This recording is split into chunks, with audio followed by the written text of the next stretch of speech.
The first order of business is we would like to start with a moment of silence. Schools, especially now, it's apparent that schools rely on teamwork, responsibility, and hard work. And last month, a former school department worker from Old Post Road passed away, and some of his colleagues wanted us to take a moment to remember George Levia this evening and the contribution that he made to the Walpole Public Schools, because he is greatly respected by his colleagues. So I'd like to start with a moment of silence, please.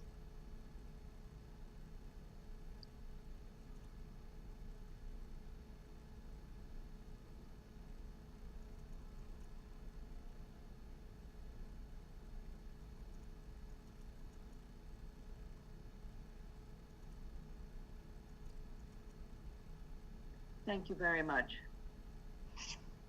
Related to this, our first recognition is another person that we rely on greatly for teamwork, hard work, and responsibility. We are celebrating the retirement with mixed emotions of our Director of Digital Learning, Ann Arpin. So I'm going to turn it over to you, Dr. Gall. Yes, as Nancy mentioned, that Ann Arpin's going to be retiring at the end of this month, and she first began at the Walpole Public Schools back in September 2000 as a library media specialist, and actually I was at Byrd when she was hired, so we worked together at Byrd for several years. She held that position for 7 years before she accepted the position of Director of Digital Learning. And in August 2007, back then it was called the Director of Technology, but her position and job description has expanded by leaps and bounds, and no more so than especially this year with the pandemic. We've been very fortunate at Walpole Public Schools in our community to have Ann's leadership, guidance, and expertise in meeting the needs of educational needs of our students and staff. And I know that on behalf of the administration, and then I know also the school committee, wish Ann a well retirement, and we will miss her. I don't know if school committee wants to have any comments or remarks. Are there any people who want to join in? Mr. Buckley, yes. Just through you, Madam Chair, just wanted to thank Ann for the number of initiatives she's done kind of over the years, whether it be spearheading one-to-one or the technology infrastructure with bandwidth within our schools. She's been a fixture for over a decade in kind of bringing these things to fruition, which, now with the remote days, I think we're very grateful that we were where we are when COVID happened. And I think, she has been such an asset going to town meeting, going to finance committee, to advocating for these things. And kind of to your initial point of the night, we talk about, there's the student in the classroom and the teacher in front of them, but then there are all these really important people who are kind of allied to that central goal and help achieve that. And I think that's really what Ann and her leadership of this department has done, is help us and help our teachers and our students achieve their educational goals through what she's done leading the technology department. So they're big shoes to fill, and I know we're missed, but it's important to kind of look at where we are as a district and say, we were in a really solid place, especially at the beginning of this pandemic, technology-wise, and to having all those Chromebooks and having the depth of grades. So I know I personally, we're all really grateful for the work you've done and what you leave behind as well. Very well said. Well, thank you all very much. I'm sorry. No, go ahead, Ann. No, I just wanted to thank you all and say it's been an honor to work with such an incredibly inspiring group of professionals in the district, the teachers, the students, who also just every day just inspired all of us to work towards fulfilling their needs for their future, and for the tremendous amount of support that the school committee and the town boards have provided us in order to, fulfill these same goals. So thank you very much. Well, thank you. Right back at you, Ann. We very, very much appreciate what you've done. And as Bill explained, I think you do it in a quiet way. You're perfectly glad to let other people take the credit for it. But you literally brought us into the 21st century, which is a pretty cool accomplishment when you think about it. It's a great legacy, and you're always welcome to come and visit us at school committee meetings, or hopefully visit us in person as we go forward. You've put your mark on Walpole, and we very, very much appreciate it. I just wanted to say to my school committee colleagues, I can't see anybody except for Bill. So if people have things that they want to say, just jump in, because if you're raising your hand, I wouldn't have seen it. So I can see all of you, so if you... Okay, so help me out with that. That would be good. Okay, thank you very much, Ann. And we'll get to our next recognition, which is the Walpole High School Creative Writing Club. Yes, enclosed in your packets, you should have an article from the Walpole Student Media Network that's called Creative Writing Club, announces winners of Writing Under Quarantine contest. So last spring, Walpole High School Creative Writing Club, they held this contest under quarantine. And I believe they're planning a second contest. So I'm not going to steal the advisor, Peter Solomon's thunder too much. So I'll let him explain, and then also recognize, any students who wishes to do so, because I understand that I think your first place student is here, and then also can talk about who also placed in second and third. So you can take it away, Peter. Sure. Thank you so much for having us and for the recognition. So in the spring, we organized the creative writing contest to give voice to the creative talent in the district, connect the creative writing club to the larger student body, and even to document in part what this strange time has been like. So Mr. Powers, Sean Powers, suggested the idea in April, and then students in the club generated a list of possible prompts and then evaluated the student submissions that came in and chose 3 winners. So I'm very proud of the work my kids did to put the contest together. The winner, I do believe, is with us, Sahithi Galakata. The runner-up was actually a 7th grader, now in 8th grade, Riley Woods, and then 3rd place was James Kane. And I believe we also have the vice president of the club who helped organize it, Katerina Gebhardt, I believe, is also with us. All right, we'll get her in. Okay, great, thank you. Well, thank you very much for stepping up and doing this, Peter.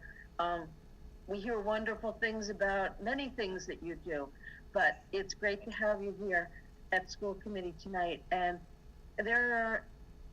sometimes it's hard to find the positives in the year 2020. But I give the newspaper a great deal of credit for highlighting some of the good things. And again, I don't want to steal their thunder, but I think what you have accomplished here is making something positive out of 2020. So thank you and congratulations. Thank you very much. I appreciate that. Yeah, I think the kids did a great job. They really create an environment where I think other kids feel supported and also comfortable taking intellectual risks. So yeah, I think they do a great job. I just didn't know if Katerina, if you want to talk or mention your experience with the writing club, and Sahithi, congratulations on your first place. If you wanted to talk, either of you want to talk about your experience. Sure. Of course, I would love to thank Mr. Salmons, because he has been such an amazing advisor, and he has Creative Writing Club was really such a supportive experience for me during quarantine, because we were able to meet. It wasn't, a club that we had to put on hold. And doing this creative writing contest under quarantine was a great way for us to kind of come together as a club when we were, felt so disconnected at that time, as well as to be able to reach out to the greater Walpole community, which was really important to us as a club and as individuals.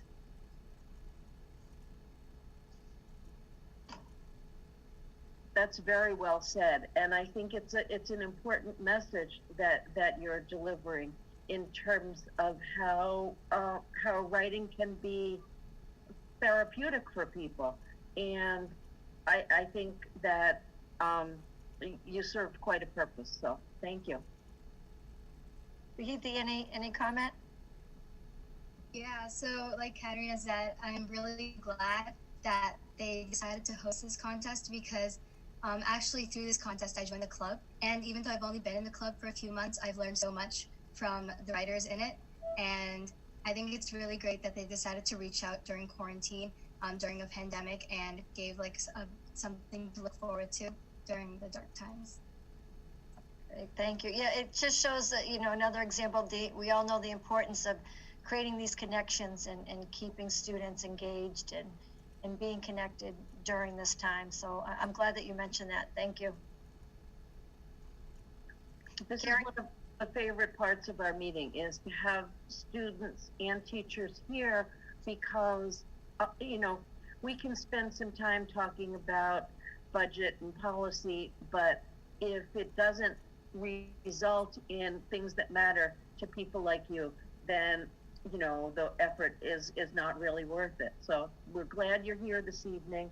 I remember just reading the article in the newspaper, and one thing that stood out to me was, I think it was the club president from last year who said, with everybody social distancing, I think there are a lot of emotions that people are trying to process, and writing, among other activities, can certainly be therapeutic.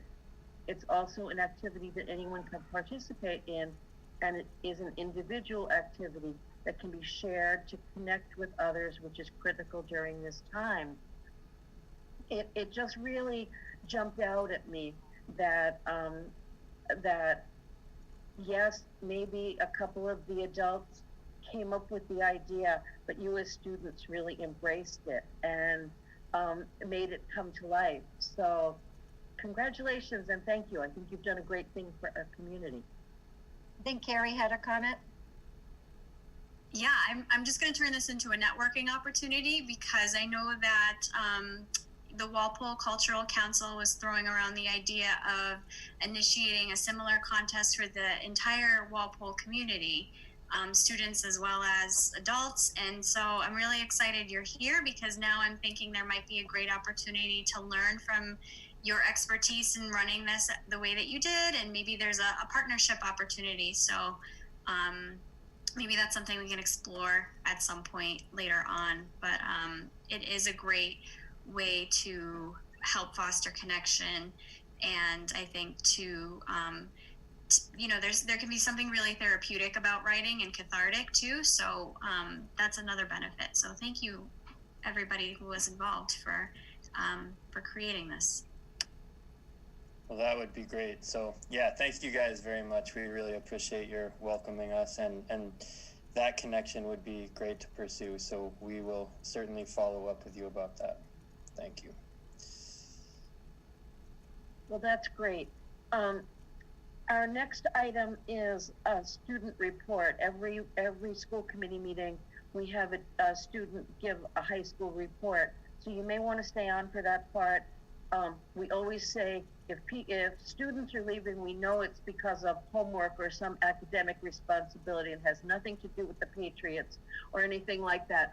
But you're welcome to stay for as long as you choose.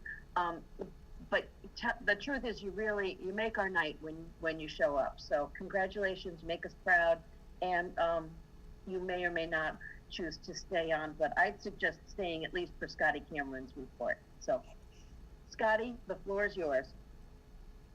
All right. Well, thank you. Can you hear me? Yes. Yes. Okay, perfect. All right. So, good evening. My name is Scotty Cameron. I'm a junior at Walpole High School. Tonight I'll be representing the student body. Walpole High School has been very hardworking during these past few weeks. Despite COVID, Walpole High School activities are still finding ways to thrive and have fun. First off, the math team is starting their season early January, where they hope to build off of their incredible success last season. Furthermore, the Student Council is running a drive of food and toiletries for Pine Street Inn, a homeless shelter in Boston.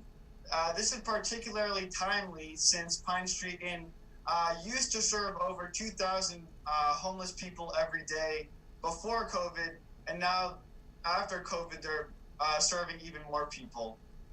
Also, the photography club is holding its annual photography contest with the theme of clouds. The winner of the photography contest gets a $25 pizzeria gift card as well. Furthermore, last weekend, the speech and debate team continued their excellence in competition against other high schools, and many students were finalists and placed against those other schools. Also, the Tri-M Music Honor Society organized Jingle Jams, which is a virtual coffee house scheduled for December 18th, where students will be able to perform their favorite music selections virtually. And then lastly, last week, the Random Act of Kindness Club prepared donuts, coffee, and muffins for the staff of Walpole High School, courtesy of Country Kitchen. Overall, activities like these are crucial to helping students stay motivated and happy during the craziness of life right now. Many students are still learning how to keep up with their busy coursework and also manage the stress induced with the unknowns of the future with MCAS, finals, PSAT testing, and just the stress of life in general. The school has given out a few surveys, and I think that the information that the students provide for the surveys will be helpful in refining how the school year continues. Also, the school counseling staff has been very busy beginning the post-graduation process with juniors and their parents. During stressful times like these, students are comforted to know that the counseling office will be able to help them plan for whatever they want to do in the future. In conclusion, Walpole High School has been very busy with all of its different activities, and we are very grateful for all of the members of the school committee do to help continue our growth and knowledge during these challenging circumstances. And at this time, I would be happy to answer any questions, or if not, thank you very much for your time. I just want to say, great job. That was so comprehensive, explaining some of the things that the different clubs have been doing, and it just shows the kindness and the spirit of the students at the high school, Scotty. That was really nice. And my other comment is, I'm glad to see that you don't have to be sitting in your car taking a break from your job. I'm glad that it looks at least like you have a more comfortable spot this evening. Thank you, yes. Are there people who have questions or comments for Scotty this evening? Jen? I just wanted to say, great report. It's always wonderful to hear from students, and you just add so much to the meeting and really, make it clear why we're all doing this. So great job, and thanks for being here and taking time out of your busy schedule to give us that information. Thank you. I really appreciate all the work that you guys put in. That's very kind. Well, thank you very much, Scotty, and keep up the good work. We really do value the connection that you bring to this committee, so thank you. Okay, that will get us to the next item, which is in new business. Our athletic director, Ron Dowd, is going to give us an update about winter sports. Dr. Goff? Yes, Ron Dowd will give us that update. It'll include which sports will be running, any rules, expectations, and answer any questions you may have about the start of winter sports. So, Ron, take it away. Thank you, Doctor. Thank you for the opportunity to speak tonight. I recognize that these are challenging times and know the impact that athletics has on our students. I understand and I've seen firsthand how students play a vital role in the health and how athletics play a vital role in the health and well-being of our student athletes and how they positively address many of our students' social and emotional needs. Athletics have always been a unifying effect within our school and in our town, and it's the hope that this continues throughout the winter. Quick background on the timeline. On November 4th, the Bay State Conference was the first conference to move the start of winter sports from November 30th to December 7th. Then on November 20th, the MIA came out and moved the start date for all to December 14th. At that time, they also said what sports were approved and what sports would be offered. In Walpole, our winter season will consist of varsity, JV, freshman, boys and girls basketball, JV and varsity boys and girls ice hockey, and gymnastics. All of these teams will compete in person against other league opponents with the exception of gymnastics, which will compete virtually. The other two sports that we typically offer, indoor track and wrestling, were both moved. Indoor track will now take place in Fall 2, which begins the Monday after February break. February break, and wrestling will take place in the spring. During this time, we've been meeting as a conference, as administration, and our first priority is safety. We are following the protocols from our state, the MIA, and the Walpole schools. Working with our athletic trainer, Amanda Randall, we have also added additional safety measures. QR codes, they're completed daily. They consist of 5 questions that the students must answer. Questions: do you have a fever, shortness of breath, cough, sore throat, and the current temperature if it's under 100. Additional mask breaks for practice and games and built-in mask breaks during the practice. Everyone enters and exits the side door of the gym for practice and the games. Sanitation tables for both. Additional bag drop spaces for practice and games, and assigned seating on buses. This is both for contact tracing purposes and to give students the same spot cleanliness. We've shortened practice time to 1 hour and 45 minutes. And then we are allowing time in between practices for sanitation, the surfaces, and equipment.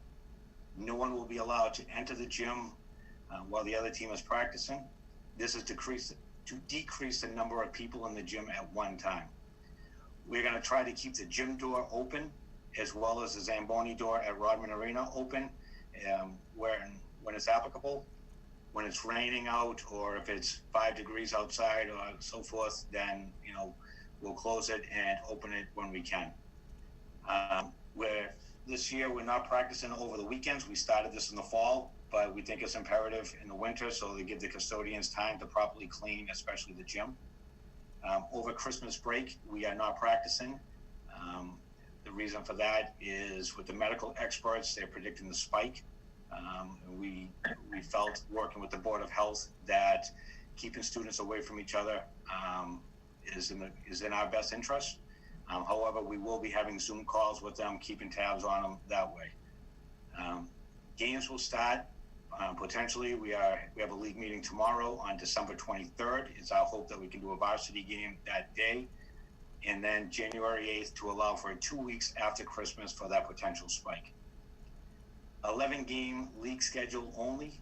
We're going to play the same school all week. And so, for example, we play Natick Tuesday on basketball. We'll play them on Wednesday in hockey. Then again, on basketball, we'll play them on Friday and Saturday for hockey. For basketball, we're allowing more time in between games. So we are also moving our freshman games, which we normally would have on Tuesday and Thursday nights. For home games, we are moving them to Monday and Thursday, and that way there we can only have 2 games on Tuesday and Friday, and we're able to space them out and get cleaning done as well. In terms of spectators, right now we're following the governor's guidelines for all outside venues such as Rodman and Broderick's, which we use for gymnastics, and we'll follow the league recommendations for our own facilities. Right now, our recommendation is that We do not have spectators for games, but we'll revisit this after 2 weeks and allow for that potential spike. But we felt that it was more important right now to ensure that our kids are playing. For transportation, we will continue to follow the policy that we started in the fall, working with Mike Fisher on that as well. So all these measures, we've been in constant communication with the Board of Health, our school nurses, and the school administration, and for their approval on this. This week, I met with the coaches for all teams to discuss these safety measures. In the coming weeks, it's my plan to meet with the booster clubs and answer any questions that they might have. I did this already in the fall, but with the guidelines coming out so late, Thanksgiving holiday, and not really knowing until really the last week how it was going to look, we're going to do it probably next week. I'm hoping to do that. Well, as my with the community, we work together as a team to ensure successful winter sports. I understand and support that keeping our students and their families safe is the main priority. And then right behind that, keeping our students in school remains our highest priority and our focus. At this time, I'm happy to answer any questions.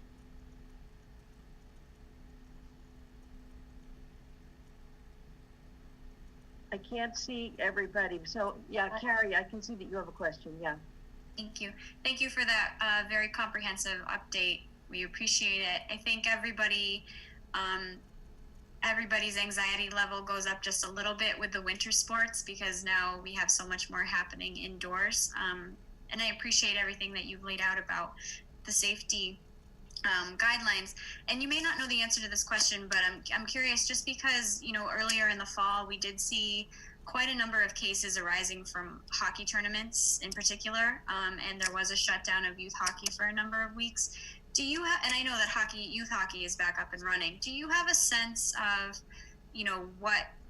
what changes have been made since earlier in the fall, in particular with regard to ice hockey, that can maybe increase our level of confidence about transmission rates with that sport? Sure. They've reduced the number of people who can attend, and right now we're looking at one. I know that I just kind of saw it came out with new guidelines even more that limited spectators. So right now we're talking about, and I've ordered lanyards to give to parents, and we're, as a league, and again, we're going to talk about this a little bit tomorrow, we're going to limit possibly to one spectator per kid.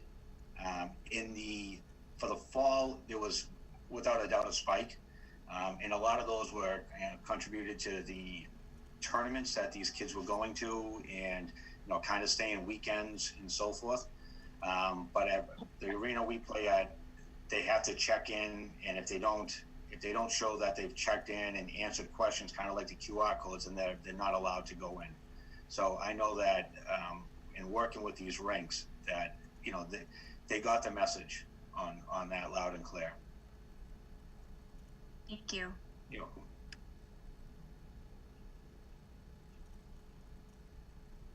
Are there any other questions?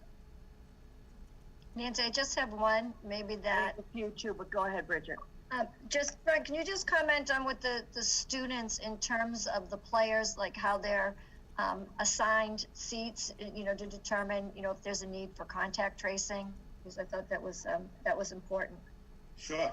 So in the fall, what we did was we had posts assigned for the different teams.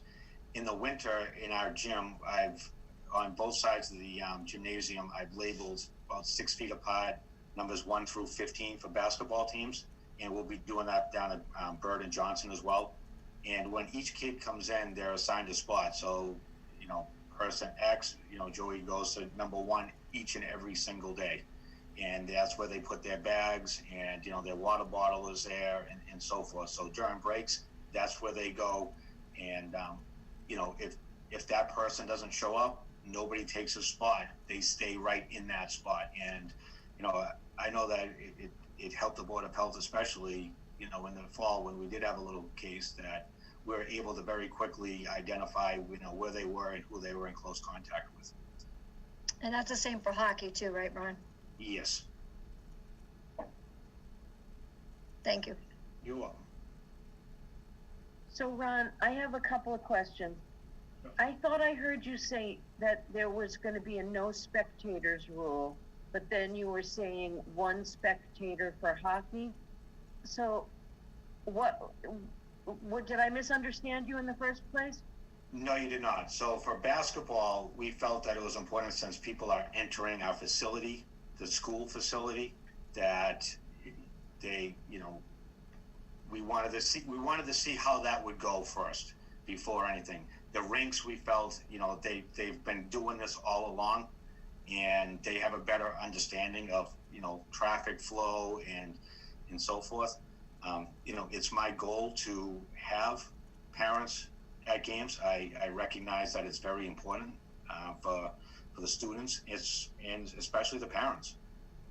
One thing I did ask our basketball teams to reach out to their booster club, and I'm trying to get a little bit creative and have them work the tables so they can come in. If somebody has experience working the shot clock, I'll put them on the shot clock and work the games that way to start with. But, we're very concerned, especially in our gym where it's very tight. We're going to set the gym up, and, I know you're very familiar with it, Nancy.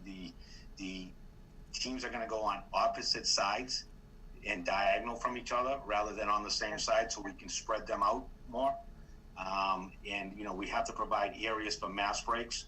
So, we wanted to see how that would unfold first before allowing parents to come in. Hopefully it's just a short term, and, we can get through the first game or two and then start allowing spectators right back in for basketball. Okay, I think it's just important how it gets laid out so that people understand. Is the spectator rule consistent with the other teams that you're playing against? Like, yes. Are the hockey coaches all are doing the same thing? The basketball coaches are all doing the same thing? Yes, so that's one thing that we felt very strongly about. We wanted to be consistent. Yeah. We didn't want towns going against towns saying, geez, why is Walpole doing this and, Milton's doing this? So, there were, we had a pretty good talk about that, and, different opinions, obviously, but, some towns did, were very adamant about not letting spectators in their building at this time. So we felt that for the short term, we will do this and try it. Okay, and which towns are in the bubble with us? So for this season, it's Milton, Braintree, Weymouth, Natick, Wellesley, and potentially Framingham. Wow, that's a lot compared to the fall. Yes, we going through the fall, obviously you learn a little bit more, and it was although it was a great experience for the kids, at the end we were playing the same teams 5-6 times on our side, and it really wasn't it wasn't as great an experience as we felt that we could have given, and I think we learned a little bit from that. For us, we played Natick one time in the fall. This time here we're going to play them twice. But we wanted to keep the integrity of that 1 week of playing that same town in place. So that's with everything, JV hockey, everything will be playing them. Gymnastics, obviously, it doesn't apply because it's virtual. Yep. Okay. And what about masks? Are the players required to wear masks during the games? Yes, they are. Okay. And then my last comment is, I think that we've heard from a variety of people that the students need to be commended for following the rules. Sometimes it seems like people get judged by their weakest link, and yes, there could be some times where kids slip up, but I think it's important for the kids to know that we've heard really good things from faculty members and from from other parents about the fact that in general, the athletes have done a good job in Walpole. I think the challenge is when they're outside of school and when they're not supervised by coaches and faculty members. And I hope that maybe you can just sort of deliver a combined message that the spike that we're living in right now is extremely real, and the ability to play this season is optimistically encouraging, but it's going to rely on the cooperation of all the people involved. And you know, it is appropriate for high school kids to have supervised time, but the ability to play these sports is going to depend on what they do during their unsupervised time, because if we need to, unfortunately, we'll just shut it down. And they saw it happen with other towns in the fall. It was great that we didn't have to do that. So if you could kind of deliver that message that we're proud of what has happened so far, but this is a concerning time right now. Absolutely, you know, and you're exactly right. The kids during the fall, they did a tremendous job, and you know, there wasn't, you know, kids in general during the school day, you know, have done a great job. After school, they've done a great job, and you know, I think they know that, you know, it's up to them. We're going to be successful, you know, if we do the right things. Yeah. Thank you. Are there any other people that have questions or comments for Ron? Thank you very much, Dan, and best of luck. We hope to hear good things, and at most, we just hope that a bunch of kids get a chance to have some fun playing their sport. Thank you for having me. Thanks, Ron. Appreciate it. Okay, the next item on our agenda is to talk about the middle school building project, and tonight we're going to make a decision about whether or not we want to recommend consolidation of the two middle schools going forward. Just to provide a little bit of background, and then I'll turn it over to you, Dr. Goff. We've had a number of opportunities for parents of young children to learn about the project that we're proposing. We have a website, and we also had a community forum where we reached out in particular to town meeting members and people who are on boards, different boards in Walpole, and anybody who was interested. The good news is we've had an awful lot of people paying attention, and recently we've been getting, we reminded people that we were going to be taking this vote tonight, so we got some very thoughtful feedback from, largely from parents, but some from community members as well, about the decision. So before I turn it over to Dr. Goff, in case you're listening for the first time, we have two middle schools that are over 50 years old. It's a funding project that helps cities and towns when they are in a position where they're either going to do a major renovation or build a new school, and that program is called the MSBA. It's a process that has an awful lot of steps. It takes a lot of time. It forces you to hire professionals to work with you as you make these decisions.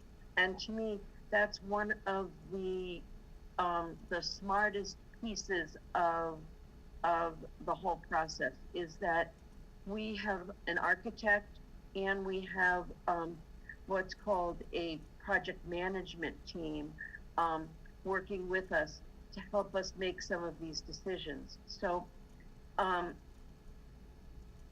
find that very useful. The decision about the size of the school, I just want to give a little bit of background on.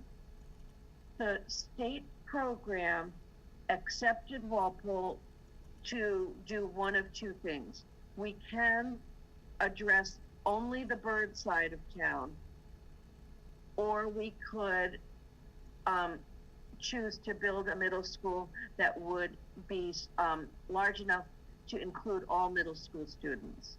They evaluated Bird, they evaluated Johnson, and they said that compared to all the other buildings that they see in the state of Massachusetts, they did not prioritize Johnson at the same level. So the state program will not allow us to do a Bird school and a Johnson school at this time.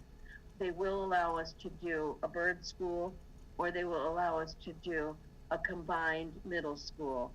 And we've talked about this a great deal as a committee. We would never leave the Johnson side of town unaddressed, but if we don't combine, it means that a solution for a new or renovated Johnson would be years from now. It would be somewhere in the 8 to 10 year range. So that's some background, and I'll turn it over to you, Dr. Goff, and then to the rest of the committee. Yep, thanks, Nancy. Just to add to that, I don't want to get into the weeds about the pros and cons because we did that in great depth at some of the last forums. I think the most recent one was on November 24th to discuss the consolidation, but we really talked about just highlighting some of those pros, the equitable access that each student is receiving, resources and educational opportunities to learn and thrive. And that's not only equity, among staff and safety and resources. We also talked about creating small grade level neighborhoods, right, in these pods, so to speak, so that students are able to have this small school feel in a larger building, and to be able to have this feeling of home that they're comfortable with, and that they're really part of the small learning community. We talked about the improved ability to team teach, and students not on split level teams, but to have their own grade levels, and the ability for teachers to have increased collaboration in terms of both our general education, our special education, our English learners, and really improve program offerings and our related art offerings. And then we also talked about community, right? Community access, and having an entrance that the community can use after hours and on weekends and summers. And then, of course, we talked about the increase in diversity, which is always a good thing. We did mention, there were some concerns about the increase in enrollment due to a larger building, and we showed a slide that showed that, we're really not that much different compared to other communities that have a single middle school, and in some communities, like a Natick, that have two middle schools, and they're larger in size. We talked about what really matters is having the characteristics of a small school feel in a larger building, and to create that culture and create that positive learning environment and that sense of belonging. So it's really those best practices. So we talked about that, and for my, if school committee is interested in my preference, it would be to consolidate the middle schools versus having just a Bird. I think it's really looking at that equity. I've been in a middle school for I want to say almost 25 years. So looking at and having Bill over at Johnson, we've had multiple discussions, and really for those reasons of having a consolidated middle school. I do know that Brian Jarvis from Compass and Chris Blesson from TAPPAY are both here and are happy to answer questions. And I know Mark is the school building committee chair too, and can hop in as well. So thank you. Before we go to the other school committee members, Bridget or Bill, can you tell me if there are people listening and they want to ask a question, should they put their question in the chat or in the question and answer part? Yes, if they put their question in the question and answer part of chat, I'll see that, Nancy, and let you know. That would be great if you would just monitor that. Thank you. Okay, so I will turn it over to any school committee member who wants to start to weigh in on the decision about technically we're talking about a 450 student school versus a 905 student school. Anybody want to go first? Through you, Madam Chair, I'll go first if you like. Thank you. I'll be uncharacteristically brief and succinct because this is a really important part of the process. But I also think after all of the meetings we've had and the people we've heard from, that the right answer here is fairly clear. And we're in year 5 of this process through the statement of interest, going in front of the MSBA. And we started the process to address the needs of all of the students in secondary education in Walpole. And when we went before the MSBA, they accepted Bird into the statement of interest process, but they also left us an option to look at a 6 to 8 facility. We've had a number of meetings and unpacked the pros and cons, but I think the central issue for me is equity. And I know we've all been on the same meeting, so I'll repeat myself, but as somebody who went to Johnson, as I've said at every meeting, I think the possibility of building a facility that addresses the needs of all students at that middle school level being on the table is something we really have to look hard at. The MSBA is an organization that everybody in town contributes to with their every time they pay sales tax for anything, and I want to make sure that everybody in town gets an equal opportunity to access this very large multi-million-dollar pool of money that is before us. And if we don't at this time, it really, as far as timeline goes, could be a whole decade before North and West Walpole middle school students realistically can sort of access the opportunity of a new or renovated facility. And by putting those two groups of students together, I'm really excited about the opportunities we've unpacked for staff to collaborate within grade levels and learning communities, and the possibility of reorganizing and optimizing some of the services we provide, as well as finding extracurricular activities, groups, and clubs for kids to kind of find their niche within this really difficult period of time. And it's awesome to have a lot of parents who've reached out to us over the past week. But I know last year when we went before town meeting, and town meeting was gracious enough to give the school department the funds to go through this part of the process and this study. Voices were raised talking about a fear that the school would be too big. And we've heard from some parents about that as well, and that a student would get lost. But, when I think about my experience as a 5th grader in a school that was built with the secondary purpose of being a bomb shelter, or I think, as I raise this all the time too, my 70-something plus little old gray-haired mother who walked uphill in the snow both ways from Carpenter Road to the then middle school, later West Junior High, later Bird School. That facility hasn't changed in 55 years, and she was in it a few years ago and remarked that. And those facilities were built to deliver a different type of instruction. And when we talk about bringing all these students together, I think we have a tremendous opportunity to create something new that delivers the type of instruction we want for students, that can nest them in neighborhoods, that can create spaces for collaboration as well. So it's not just these very static boxes that we're talking about. And the middle schools that we have now were built as junior high schools, were built for a model that is obsolete. So I think by looking, the work that Jen and Mrs. Gallivan have done, and Mark, and Bridget and Bill going out looking at the models, the new models we have, I think by modeling ourselves after some of the new facilities out there, when we create a new space, that will address a lot of the concerns people may have around there being too many students. And I think also we have to remember, as a district, we have made it a priority in the last few years to focus on social emotional learning, to focus on the needs of every child, to focus, since the override, which many of the people on this call worked on, to achieve, to focus on small class sizes. And I think we're going to continue to do that. So for me, I think the answer is pretty clear that we should go forward with a option that addresses all students' needs from 6 to 8. I'm happy to make that motion when the time comes, but I think we've heard a lot now that we're at the end of this part of the process, and I just I'd love to hear from many of my other colleagues as well, but I think for me it's very cut and dry. Thank you, Bill. Jen, why don't you continue? So building on what Bill said, to me, the equity piece is also very important. I have a hard time, given the fact that I'm on the building committee and we've gone through all these meetings. We've been talking about this for years and years on school committee.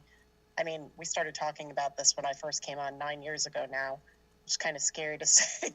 I'm coming up on 10 years of dealing with this. And I have a hard time handling a problem for half of the town and saying to the other half of town, you know, you're going to have to wait another 10, 20 years before you have the same facility. The only negative that I've really heard, and quite frankly, I was surprised at how very few parents reached out and said the idea of combining the schools worried them. That's really the only thing that I've heard that was negative. And I do agree with what Bill said. Touring all these new schools, you really saw how the different architectural designs address that. And I'm not so worried about a student getting thrown into a bigger school when they're going to be in some sort of pod or however you want to describe it. I think that's going to meet their need for being in a small school. And, you know, way back when we started this, I also spoke about my own experience. I was a product of my first year in a new school. And I can tell you, as a student, didn't faze me in the least. We were similar size to what this middle school is going to be. And I didn't know any different. So to me, it was, you know, a nice new school. And I adapted to it. And I think kids are resilient and they'll have these individual pods, or I think we called it a school or a home or something. There's different phrases for whatever you want to call it. But that's the way I think we're going to address that problem. And just seeing all the different resources, how they can be pooled, and we can have economies of scale and have different classes that we can schedule, as Bill said, where somebody may have only been may have been interested in something, but there were only a few students to run the class. Now you've got more students, so you can run different things. I just think there's so many benefits of a bigger school, and I'm really looking forward to that. So that's it for me. Nice job, Jen. And one of the interesting things that I would add is that each of us on the school committee look at things very differently. I went on a couple of trips with Jen to visit some of the schools some of the towns that have built middle schools recently. Some of them were renovations, some of them were brand new, and it always amazed me the things that Jen paid attention to versus the things that I paid attention to. And I bring that up only to say that there a number of us have done this. Dr. Goff has been on a bunch of different visits, as has Mr. Hahn, as has Mr. Prisha, Mr. Breen. A number of us have been doing this. And I think it gives you a collective base of knowledge that's been really helpful. And I love the fact, though, that after a lot of times Jen and I have ridden in the same car, and I'm just amazed at things that she noticed that I didn't even pay attention to one bit, but it's been very helpful. Are there other school committee members who have some points they would like to make? Nancy, Mark. Mark Breen, it's all yours. All right, unlike Bill, I will be characteristically succinct.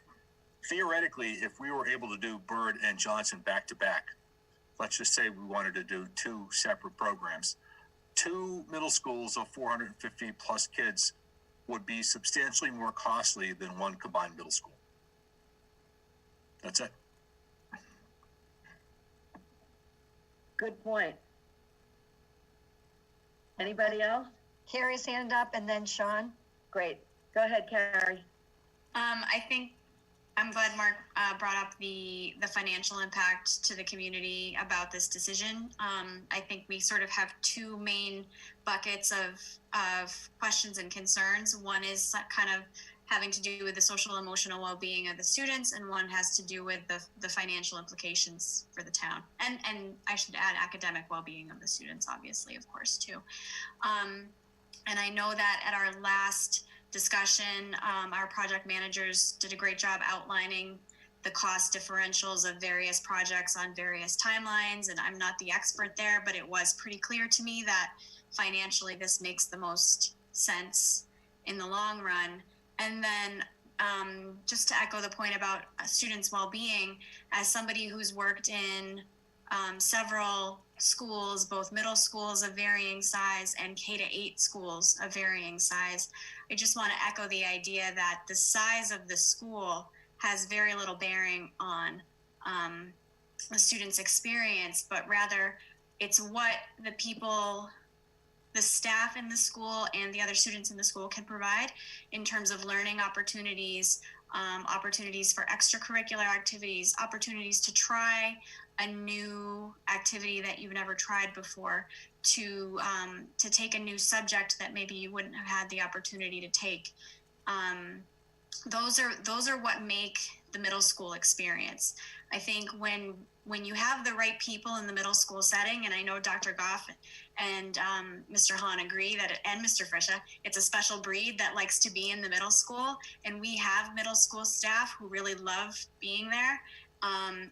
And want the best for the kids and are excited about the opportunities that they'll be able to present to our kids in this new combined facility. That gives me all the confidence in the world to know that if we do move forward with a consolidated building, that it's going to mean really, really great things for our kids academically and social emotionally. Nicely said, Carrie. Sean? Thank you. Just kind of to build off of where Carrie left off, I think this is a great opportunity in the sense that we have some really good leaders at the middle school level, and Mr. Morganweck and Mr. Connor, and they've shared through this process a lot of their heart and a lot of what teaming and bringing the students into those learning neighborhoods and their smaller groups means. You know, the students will probably look on the outside at a combined school as a larger facility, and it may be intimidating, but as they step in the doors and they experience you know, staff members that are there to love them and nurture them and grow them, and classmates that they're going to become familiar with pretty quickly as they're, you know, in their little areas. It's going to be, you know, a great school to be a part of, and exciting, where they can learn in their groups and then travel, as you know, Carrie was saying, to places where they can meet other people and also find people of similar likenesses, similar interests, and begin to explore who they are. I don't think that's something that you can do in a school, in multiple schools, but it's great to bring everybody together. I think from a teacher perspective too, you know, we have teachers that in these really inflexible buildings of Byrd and Johnson have made education happen in ways that, you know, I don't know how they really do it. They are superstars in how they've done this, and they've had success with our students. And I really, you know, would be encouraged to see how, you know, when we give them the opportunity to all come together in a building that's built flexible and it's built future oriented, where technology can flow through it freely, and there's not limitations on what happens from room to room, but it can really be you know, an even experience across the board. I think our students will benefit significantly from that, and, you know, unleash everybody's potential, that they're not working on planning, you know, how to manage this or how to manage that or how I'm going to fit into this room or that, but really focus on the children and educating the children. And that's in the end what it's all about.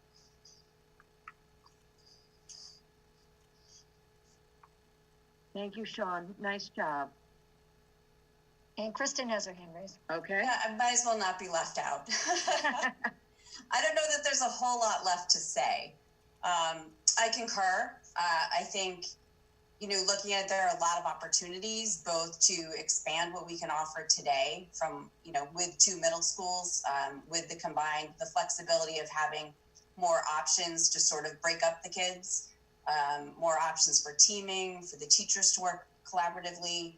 I also liked the way the neighborhoods could incorporate ELL and special ed kids in different ways to both kind of combine and support them, but also bring them into some of these sort of neighborhood settings where they would be part of something in a way that they can't in 2 separate schools. So I concur with what my colleagues said and just wanted to echo those statements. Thank you. Thank you, Kristen. I would just say, first of all, I'm glad that Mark brought up the idea of the finances, because I personally, I always start there. And those of you who know me know that I always start with that. And for people that are looking for more financial information, there's a great website that we have, and the November 24th presentation by Compass explains exactly what Mark Green was talking about in terms of the financial differences between the options. So I started from the point of view that there was going to be a financial benefit to consolidation. But I also know from hearing from a few people that they felt like maybe that would be all we'd be paying attention to. So I think what you've heard from my colleagues is we gave a great deal of thought to the educational and the social emotional piece of this decision separate from finances. Just to bring up a couple of points that haven't been brought up yet, I think the feedback that we've gotten from the community is also extremely helpful, and I'm very thankful to all the people who reached out to us. I think that the interesting thing is that the vast majority of people are also suggesting to us that we should consolidate. There are people who started from the point of view that they were biased towards keeping the 2 middle schools separate. And I know that change is hard. I know that it's kind of a cool tradition to go to the same middle school that your dad or your mom went to. So I think that there's some of that gets mixed in too. But I was rereading the notes today, and one of the women who wrote really, I thought, did a great job of being open-minded. She started by saying, I was very much in favor of keeping the 2 middle schools separate. I feel strongly that small numbers and the feeling of every teacher knowing every student was invaluable because relationships matter in middle school. But then later on she said, however, I listened to the most recent East Held presentation, and I was especially interested in Dr. Goff's list of pros and cons of combining versus not combining. She mentioned that combining schools would allow for diverse course offerings and more staff to teach them. Things like STEM, robotics, coding, graphic design, multiple choices for foreign language, drama, 3D printing, art, music. And this woman happens to be a middle school teacher. She said, these are the types of classes that students need for the future, and to be technologically savvy and competitive with surrounding towns and on college applications. Later on, she mentioned that social emotional learning is important to combat the bullying problem that we can often see in middle schools today. She said, my experience is that the more offerings, the more chances students have to find their people and places where they can grow, meet peers that are interested in what they are interested in, and belong. Students want to feel that they belong and that they are important and matter.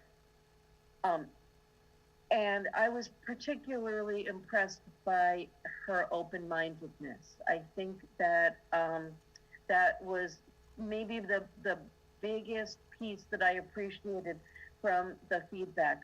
People had opinions, but they also listened, and we did get more feedback from the Fisher Elm Street side of town, but we also got some very strong feedback from the Boyden Old Post Road side, and the vast majority of people are in favor of the combination. And I think that that has a lot to do with the fact that we have these professionals who have helped us to be thoughtful in our decision. I think that making a decision tonight allows the architect to move forward, because we're in a process where we hope to make a decision about a preferred solution by February. But I also think that making a decision like this tonight allows us as a school system to plan the next couple of years of staff development, of what kind of resources do our teachers need to be able to do the things that we're dreaming of, some of the things that we all just mentioned here. So I think that what we're talking about is a huge undertaking for the town of Walpole. It will be a tremendous source of pride. I think we all feel the responsibility of doing a great job with this, because it's a, you know, once in a generation, more than a generation, multiple generations of students will benefit from this facility. So we thank you for all the feedback that we get. We thank you for the support from our professionals. And I think that unless there are other comments, I'll turn it back to Bill Buckley. Actually, before I do that, you mentioned that Brian Jarvis and Chris Blesson are on the call. Right. Do either of you two have anything you want to add to our conversation this evening? No, Nancy, I'm good. It's good to hear that everyone feels like they've been informed and are making informed decisions. We have been copied on a lot of the feedback, and we will concur that a vast majority, if not most of it, has been extremely positive, leaning towards a combined school. And it's good. I'm glad that a lot of folks in the school community feel like they've been informed as well, especially to some of your emails where they've kind of gone back and forth and mulled over the decision. So that makes us feel good that we have enough information out there. So yeah, we don't have anything else to add. You guys have done a great job. Thank you. And just for the listening audience, Brian Jarvis is our project manager. He also happens to be a Walpole resident and a parent of some students who have gone through the Byrd Middle School. So I think that it's pretty cool to have somebody with a personal investment in doing it right in his own town, even though his experience would make you clearly satisfied that he'll do a great job regardless. But I think there might be a little something special in it because of being a Walpole resident. Okay, Mr. Buckley. Through you, Madam Chair, I make a motion to proceed with a combined middle school facility to address the needs of all students, grades 6 to 8 in Walpole. Second. Okay, we've got a motion by Mr. Buckley, a second by multiple people. I'll give it to Mr. Breen. And are there any further comments or questions or discussion? If not, I need to poll the committee. Mark? Yes. Bill? Yes. Kristen? Yes. Jen? Yes. Carrie? Yes. Sean? Yes. And Nancy, yes. That feels good, you guys. That feels like, we're moving in a good direction here. A great deal of work still ahead of us, but I think we researched this one fairly thoroughly. So, thank you. Anything else that you want to say, Bridget or Bill Hahn or Mike Frisha, before we move on? No, just thank you for the committee for, continuing to support this project, and it's greatly appreciated. I know it's been, we've been working on this for quite a few years, so it's nice to see this progress. Great.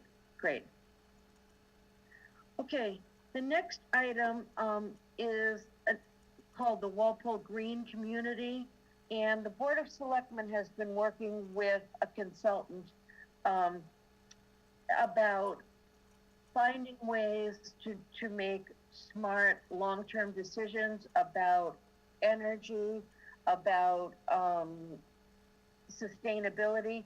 It's an interesting thing that this follows the school project, because we are already getting questions from the community about making sure that whatever we build is a sustainable and as green as possible building. But this Walpole Green Communities Act is an opportunity that I'd rather turn it over to the consultant to explain it, because I think that Kara would probably do the best job. So is she here with us, Dr. Goff? She is. Kara, the floor is all yours. Hi, Nancy, Bridget, thank you very much. I'm Kara Goodman from Metropolitan Area Planning Council. Not quite a consultant, sort of a semi-government agency, but sorry. No problem. So as Nancy mentioned, I'm helping the town of Walpole to apply for the Green Communities Program, which is managed by the Department of Energy Resources.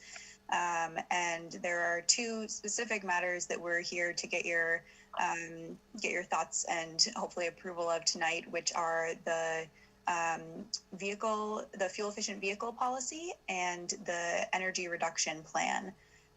So for the overall application, there are 5 different criteria that the town has to meet. One of them is committing to purchasing fuel efficient vehicles for both town and schools moving forward. We've talked about this kind of extensively with the select board, and I see Ben is on here as well, so he can speak to that. And they came to the conclusion that the vehicle policy is in the town's best interest because it only applies to new vehicles going forward, not anything in the existing fleet. And the standards for fuel efficiency are relatively low, and they include a number of available market rate options for most cars. So that's kind of the first item. And then the second item is the energy reduction plan, which basically lays out all of the municipal and school energy use by all of the town's buildings, and kind of gives a plan based on, we've had an auditor, a third-party Guardian Energy has come in to look at all of the buildings and identify opportunities for savings. So all of those savings opportunities were laid out in the audit. They're still kind of making a final version of it that'll be very, a little bit prettier, but basically they've laid out a lot of opportunities for really good energy saving projects in each of the buildings. And then I have compiled all of that with the town's existing energy data to create this energy reduction plan. The plan basically lays out a pathway for Walpole to reduce municipal building energy use by 20% over 5 years. I'll note that it is not binding. It's supposed to be a living document. So the most important parts will be the commitment to making progress is the most important part. But the commitment to exact projects in an exact order is all flexible. I'll also note that through this grant program, it basically opens up participation year after year in getting competitive grants from the state to do energy saving projects, which obviously in turn save money for Walpole. And they're eligible for about $200,000 a year for these projects. And there's very little risk in it, which is the good news, because there's no penalty basically for not meeting the savings goals. So you set out these savings goals and you work diligently towards them. You implement projects every year.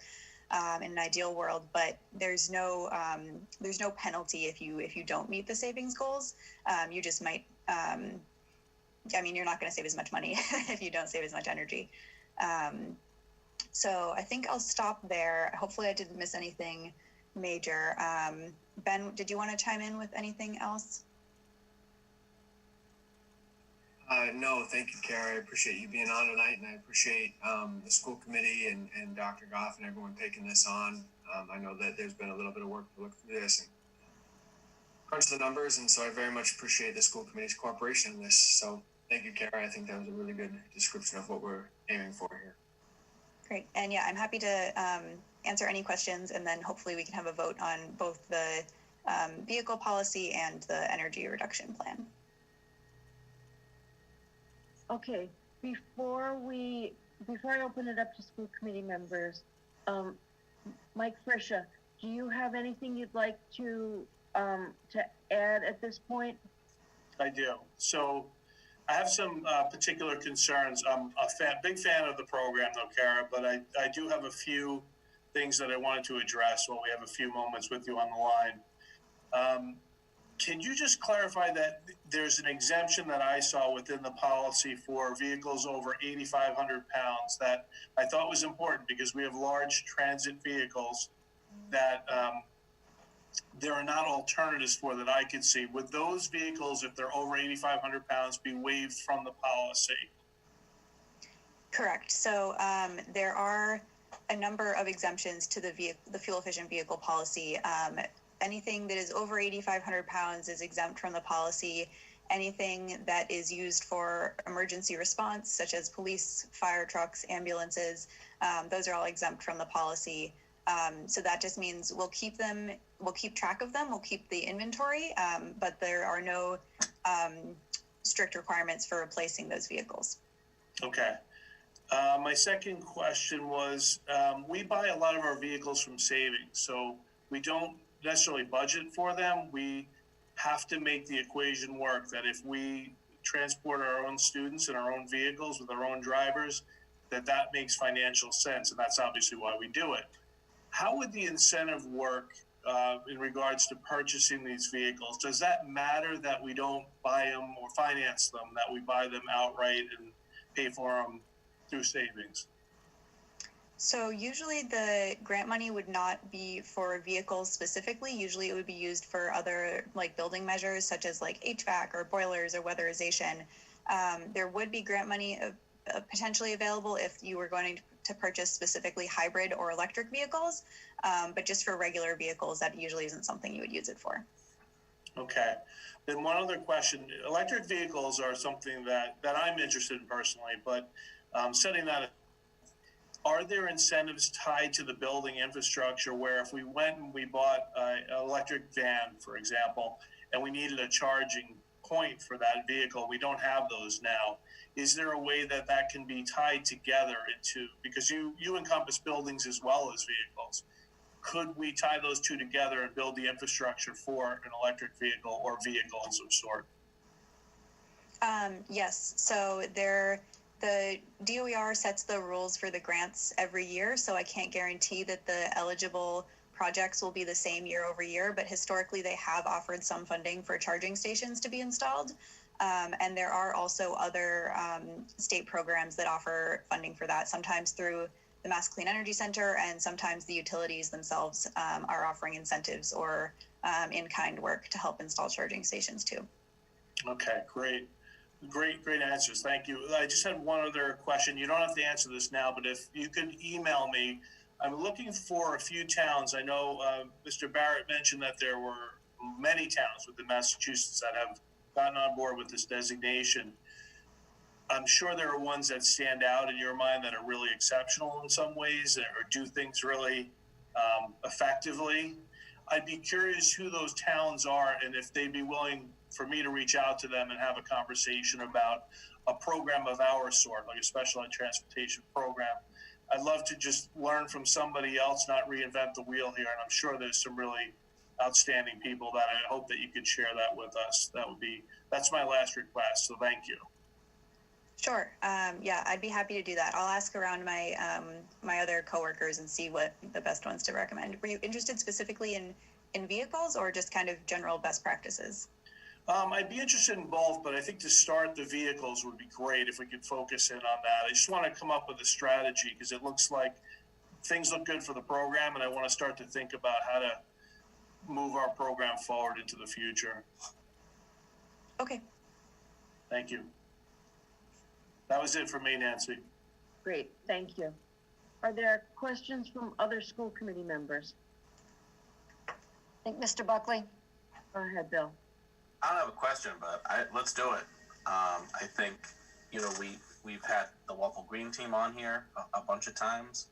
I'm really glad Mr. Frisha and Chairwoman Gallivan, you guys like to kick the tires and look at the fine print, and I think you've done a great job in that.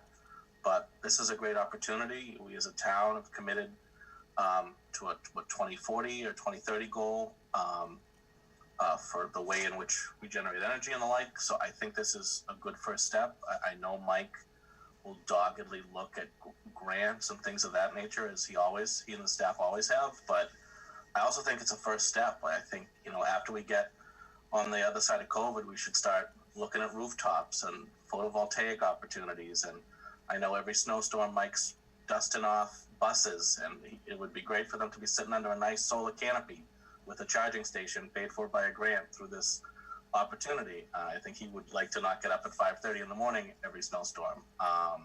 There's a lot of opportunity to bring people into that, and I know, you know, Mike, you've been a leader in this, and you were in the very early stages of being proactive for our school department to look at things like that. I know we're going to build a brand new building, which hopefully will have the most aggressive LEED certification possible. So I think we should do this. This is easy, but it also offers a great opportunity for us to kind of show our students we mean what we say when we talk about the importance of this. And ideally, maybe throughout the entire process with grant writing, grant acquisition, new opportunities we can bring in, especially at the high school level, maybe environmental science students and things of that nature. But sign it, move on. This is good. Thank you, and thank you for your work, Selectman Barrett and Kara and everyone who brought this to this point. Are there other questions? Sean Ahern. Okay. Just a quick question about when the full report's going to be completed. It looks like there's incomplete reports for all of the schools in total. I'm just curious when that would be available. Good question. Sorry, I meant to mention that. So I've got, the current version is the draft. There are a few things remaining to be finalized once I get some more information back from Guardian, and I'm just sorting through the water and sewer accounts has turned out to be rather a larger task than I anticipated. There are many accounts on that side, but the good news is we have identified a lot of savings opportunities, so that's great, and I'm not too worried about that. The things that do need to be finalized are just a few more measures from Guardian that are coming in probably early next week, and then those couple of savings or couple of data points, as I mentioned. So and then the last piece is just basically to create a priority list of which projects we want to focus on first. So like I said, everything is kind of flexible in the plan. Nothing will be set in stone, and it can all change over time, but I'll be working with Dawn and others and Mike, if you're, I assume you'll be part of that process, to kind of lay out which ones. The highest priority is to figure out for the first year of grants which we want to apply for. So the top probably like 2 or 3 projects, depending on how big they are, will go in the first year, the second year, because we're already taking credit for all of the LED lighting projects that already happened this past summer. So that's good. We'll get credit for those. And then we'll be deciding what our top priorities are for the first grant that'll be coming this spring if we're successful. And the entire application is due at the end of the month. So this will all be wrapped up in the next couple of weeks, really. Thank you. Anybody else? I just have 2 things I want to mention. Carrie, sorry, Nancy. Carrie. I'm sorry, go ahead, Carrie. That's okay. Thanks, Kara, for being here and giving us that information. And thank you to Select Board Chair Barrett for bringing this to Walpole. I think it's hard to say no to doing something that promotes clean energy. And it's easy for us to say, yes, we want to do this. And I just want to acknowledge Mike Frisch's role in sort of making this happen.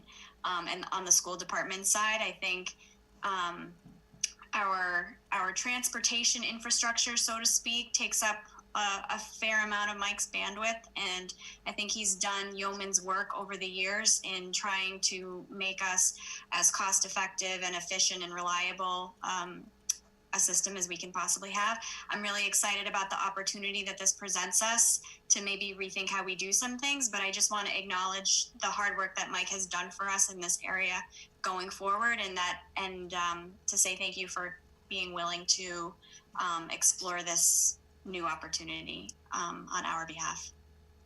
Thank you, Carrie. I think there's really some great savings in this, and I'm sure Kara has examples of that, but I'm really looking forward to generating savings that we can repurpose into positions and those kinds of things we really need as a school department. So I'm very excited. I share your sentiments exactly. Thank you. That's great. That's part of what I wanted to mention, was that we rely heavily on Mike Frisch's evaluation of what makes sense from a financial point of view. I listened to the Board of Selectmen's meeting on Tuesday night when you presented there, Kara, as well, and I found I was very glad to hear that Jim O'Neill had gone into great depth in terms of looking at the financial value of the vehicle policy, and specifically paid attention to the school department vehicles as well as the municipal vehicles.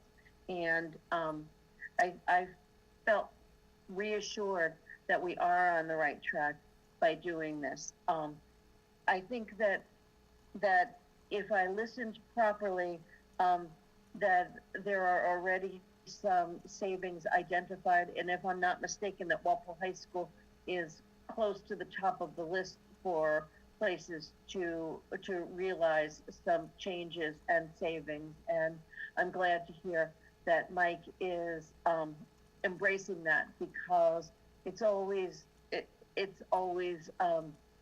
frustrating to see that part of our budget growing, and it would be great if we could manage that growth and even reduce it. You know, if the goal is 20% over 5 years, that's a great thing. And then put aside all of the finances. It's just a great thing for the environment. And I love the idea that Bill Buckley brought up of using this as a learning opportunity for kids, because many kids are interested in environmental sciences these days. So that's a good thing. Bridget, do you have anything you want to ask or add to this? No, I think it's a great opportunity. I support it along with Mr. Frischer. I just think that the only thing, I believe, Nancy, the school committee, they don't have to approve it, but just a vote of endorsement. Okay. From the school committee. Okay, so there's two pieces. There's the vehicle policy, which means that any new vehicles we purchase will have to meet the standards provided, and an energy reduction plan that will try to reduce energy costs by 20% over the next 5 years. Am I summarizing that correctly, Kara? Yes, that's correct. Energy use technically is the goal to reduce, but the costs will come down proportionally. Gotcha. Okay, energy usage. Good point. Okay, so I would need a motion to that effect. Bill Buckley, where are you when I need you? Hey, hi. Through you, Madam Chair, I make a motion to endorse the two proposals before us. And I think maybe direct Superintendent Goff to sign both letters along with the town manager. Correct. Second.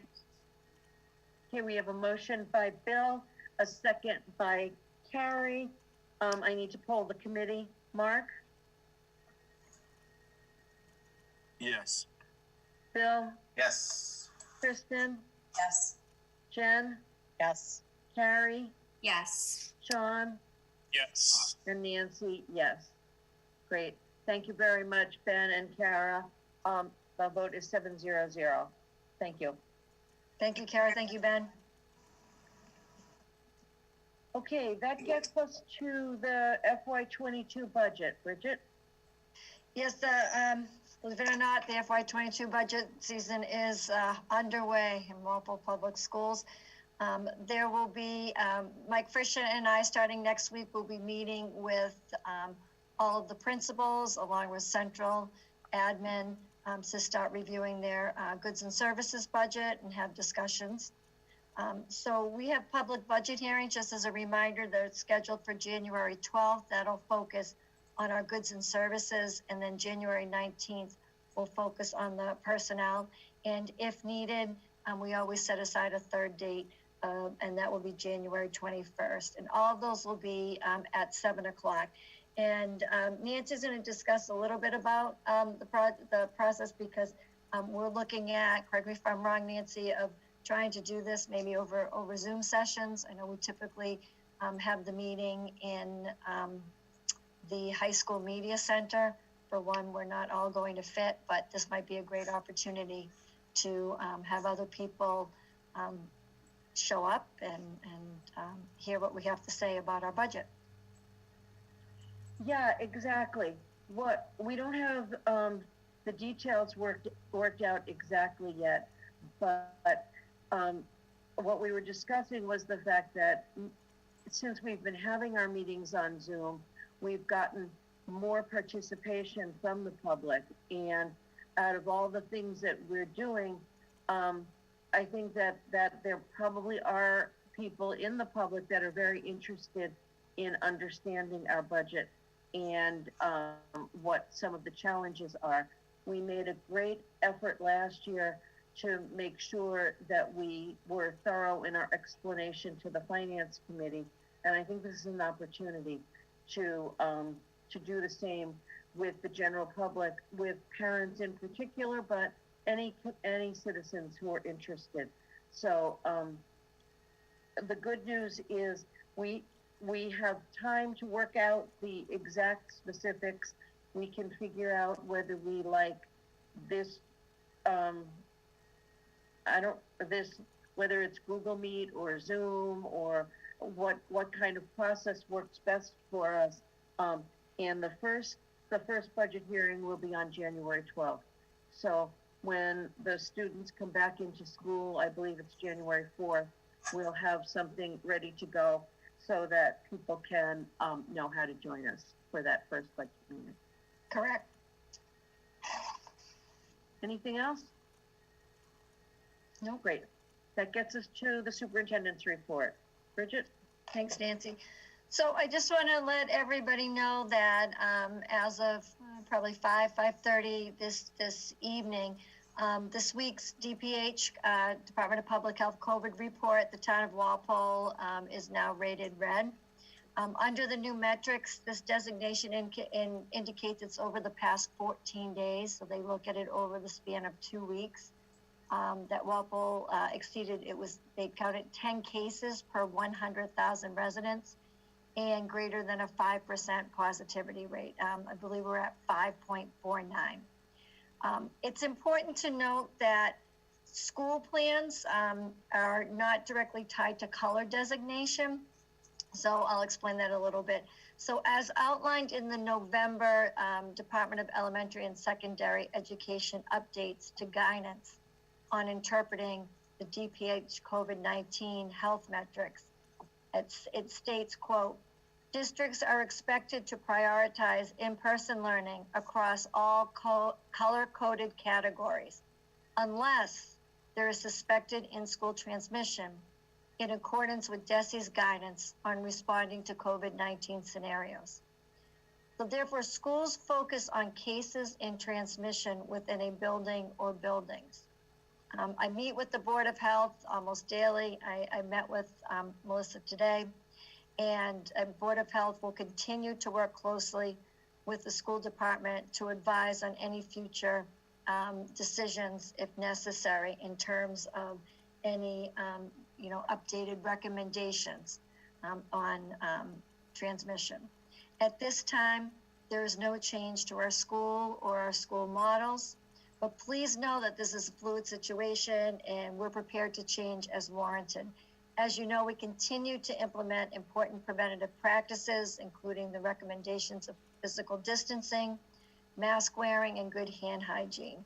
And you can also view the WPS COVID metrics on the district webpage, which is updated at the end of every week. So it goes from Sunday to Saturday, and I update it at the end of the week. And I'm going to actually put this out tomorrow, along with some other things in the superintendent's report in my community update tomorrow.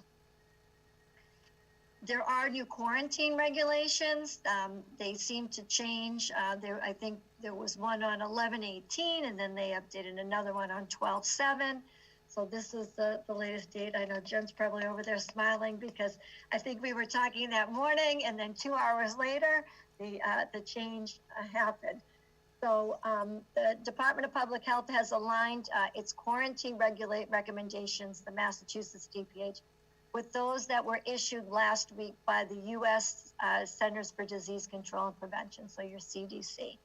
So the new WPS protocol, which is also aligned with our Walpole Board of Health, is as follows. And I know this is a lot of information, so again, I will put this on, get this out tomorrow as well to families. So you can be released on day 8 now. If you remember, it was released on day 10. So you can be released on day 8 if a PCR test is taken on day 5 or later and is negative. If you remember, if you were deemed a close contact, you had to wait until day 8 to be tested. And then if you were negative, you could be released on day 10. So now this is a PCR test taken on day 5, and it's negative, and the individual hasn't experienced any symptoms up to that point, and the individual conducts active monitoring through day 14. You can be released on day 11 and come back to school if the individual has not experienced any symptoms up to that point, and the individual conducts active monitoring on day 14. And obviously, if that's no test, so if you choose not to get tested, we do see once someone even gets tested on day 5 or day 8, everybody knows the tests are coming, are being delayed. So people must continue to quarantine. You can be released on day 15 if the individual has experienced any symptoms during the quarantine period, even if they have a negative COVID test. The guidance for a person who has tested positive for COVID-19 has not changed, which means the individual is to remain in self-isolation for 10 days. Public activities may resume after 10 days, as long as the individual has gone for 24 hours without a fever and without taking any fever-reducing medications like Tylenol. And they've experienced significant improvement in other symptoms, such as a cough. Please note, again, this guidance is fluid and is subject to change, and any future changes I will communicate. We also know that there have been several news stories across the country about remote learning, including a dramatic increase in failing grades, student grades across the country. While we do not see a dramatic increase in failing grades across the district, we do recognize that many students struggle with remote learning, both academically and emotionally. We continue our efforts to safely bring back as many students as capacity allows and to bring them back safely. And I also just want to mention the following points include some additional steps we have taken to increase engagement during hybrid learning. We know that grade 1 will begin a 4-day week on Monday, 12/14, with 6 feet of social distancing. The social distancing does not change. A transition coach was hired at Walpole High School to increase face-to-face time with some of our at-risk students to promote engagement and accountability. I believe this person actually started today. The middle school will be doing the same in the coming weeks.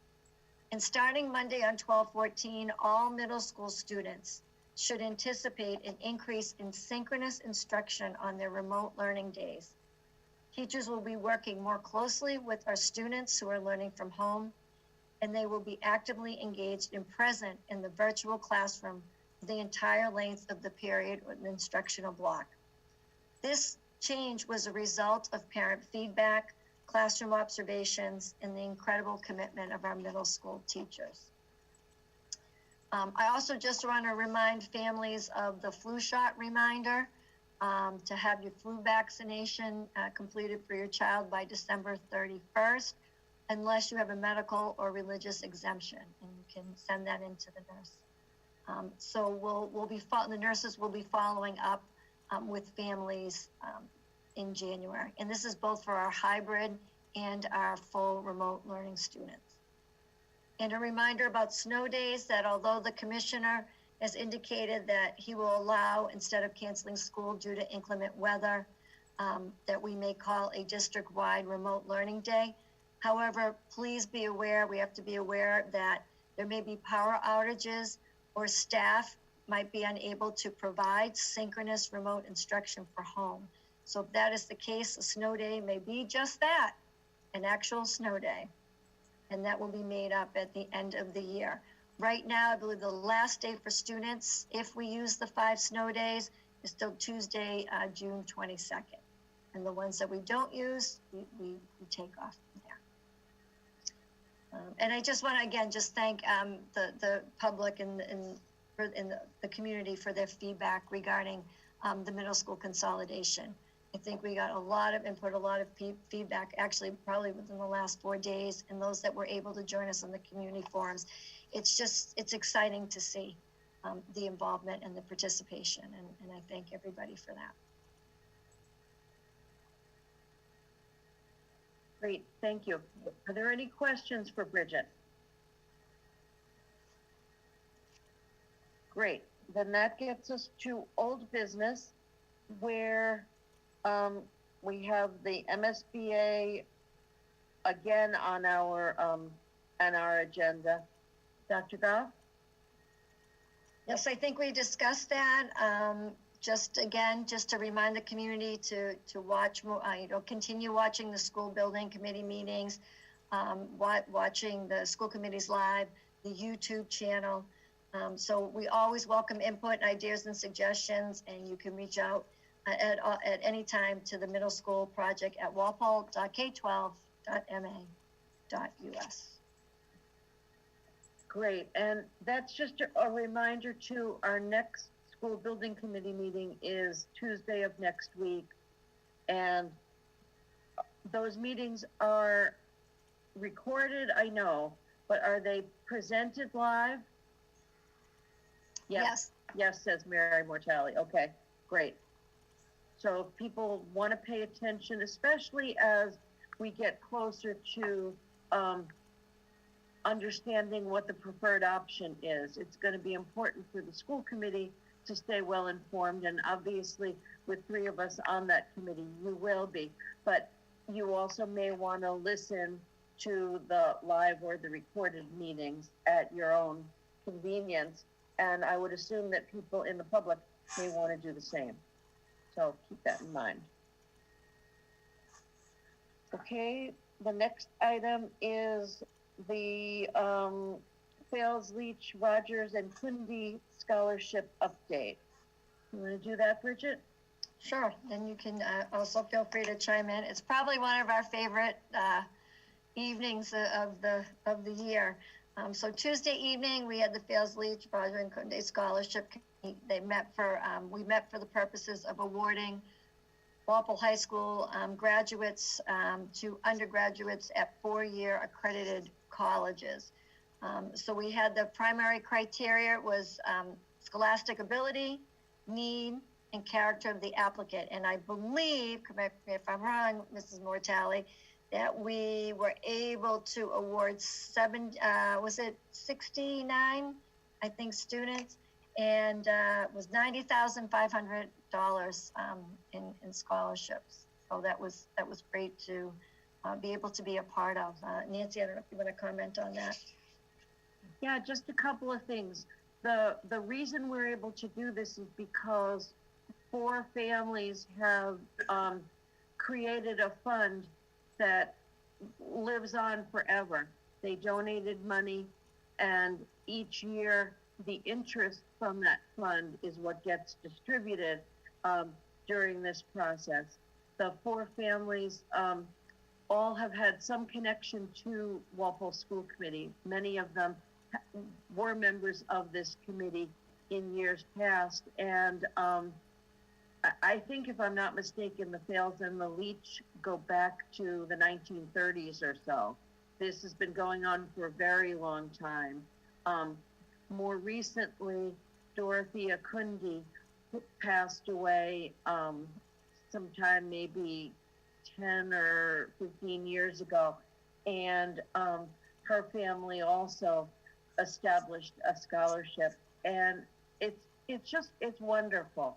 It's what we do is we all read the applications, and then we get together to vote on how to award the money. And it's just, I think it's really powerful to see how many Walpole kids are taking their college education very, very seriously. They're trying to contribute financially to something that is an awfully challenging task, and they're also trying to contribute to the world in positive ways. I think I was probably more in tune to the number of students that are interested in the medical field just because of the pandemic that we're in right now.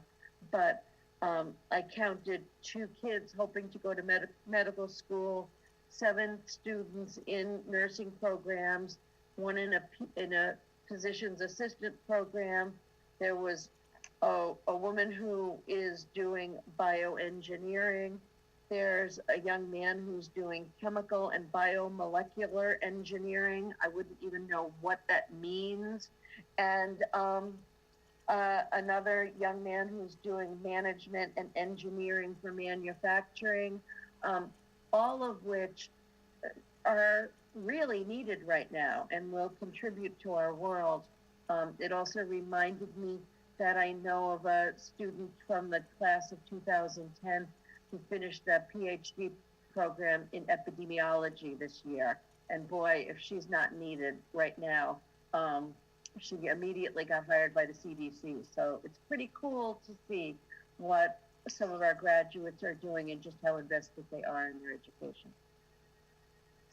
Anybody else? I finally figured out how to see you guys, so you can just raise your hand now.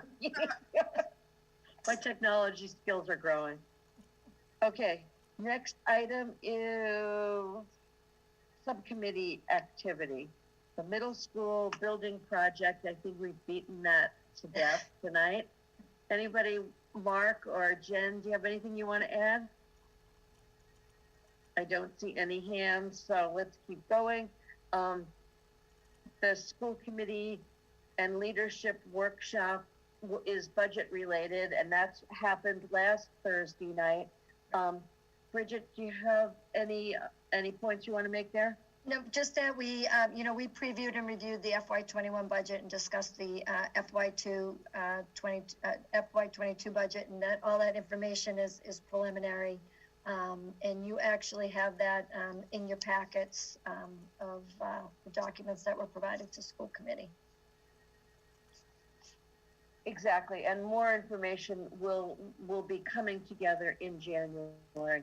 Just for the listening public, we will vote a preliminary budget at the end of January after we spend a lot of time pulling apart and looking at what our needs are and what available revenue looks like. Okay, that gets us to citizens' comments. Are there any citizens in the queue that want to comment? If so, you could write into the chat right now. You see anything, Mr. Hahn? Nope, or they could raise their hand as well, and I could make it so they could ask their comment. There was a question earlier that was answered by Mr. Jarvis. It was during the consolidation discussion. Okay. If there are no questions or comments, I would just say thank you to those of you that are staying with us and listening, including our diligent student, Scotty. It's very nice to see you here, so thank you. We have some warrants, donations, and minutes to approve. Sean, do you have the warrants? I do. Great. I would like to make a motion to approve the following expense warrants for the amounts listed in your packets. Those warrants are 221020, 221021, 221022, 221023, and 221024. Second. We have a motion by Sean. We have a second by Carrie. I need to poll the committee. Mark? Yes. Bill? Yes. Kristen? Yes. Jen? Yes. Carrie? Yes. Sean? Yes. And Nancy, yes. 700. Great. And I would also like to make a motion to approve the following payroll warrants for the amounts listed in your packets. Those are 2120 PA and 2122 PA. Second. Again, we have a motion by Sean, a second by Carrie. I need to poll the committee. Mark? Yes. Bill? Yes. Kristen? Yes. Jen? Yes. Carrie? Yes. Sean? Yes. Nancy, yes. 700. Thank you, Sean. Okay, we have some gift donations. Somebody want to make a motion for that, please? Sure. I'll make a motion to approve the following gifts and donations to Boyden School, Fisher School, Old Post Road School, and Johnson Middle School, Bay State Textiles Recycling, in the amount of $233. To Johnson Middle School from T.R. Miller Company, a mask fundraiser in the amount of $206.11. And system-wide from Gretchen Polly Streeter to the Renaming Fund, $75. Second. We have a motion by Carrie, a second by Sean. I need to poll the committee. Mark? Yes. Bill? Yes. Kristen? Yes. Jen? Yes. Carrie? Yes. Sean? Yes. And Nancy, yes. 700. Great. And lastly, we have some minutes. Somebody want to take those? I can. Thank you. Through you, Madam Chair, I make a motion to approve the November 12th, 2020 school committee meeting minutes. Second. We have a motion by Mr. Nitfield. I need to poll the committee. Mark? Yes. Bill? Yes. Kristen? Yes. Jen? Yes. Carrie? Yes. Sean? Yes. And Nancy, yes. 700. Through you, Madam Chair, I make a motion to approve the November 12th, 2020 executive session meeting minutes. Second. Again, we have a motion by Bill, a second by Carrie. Need to poll the committee. Mark? Yes. Bill? Yes. Kristen? Yes. Jen? Yes. Carrie? Yes. Sean? Yes. And Nancy, yes. Through you, Madam Chair, I make a motion to approve the December 3rd, 2020 school committee / leadership workshop meeting minutes. Second. And we have a motion by Bill, a second by Carrie, polling the committee. Mark? Yes. Bill? Abstain. Kristen? Yes. Jen? Yes. Carrie? Yes. Sean? Yes. And Nancy, yes. Great. Okay, that gets us to you, Mr. Breen. I would like to make a motion to adjourn. Second. We have a motion by Mark, a second by Kristen. I will poll the committee. Mark? Yes. Bill? Yes. Kristen? Yes. Jen? Yes. Carrie? Yes. Sean? Yes. And Nancy, yes. Thank you very much to all of you who listened, and happy holidays to everyone, because our next meeting will not be a regular school committee meeting, will be on January 14th, and our budget hearing will be January 12th. So stay safe and have a happy holiday season, everybody. Night, everybody. Good night all. Night.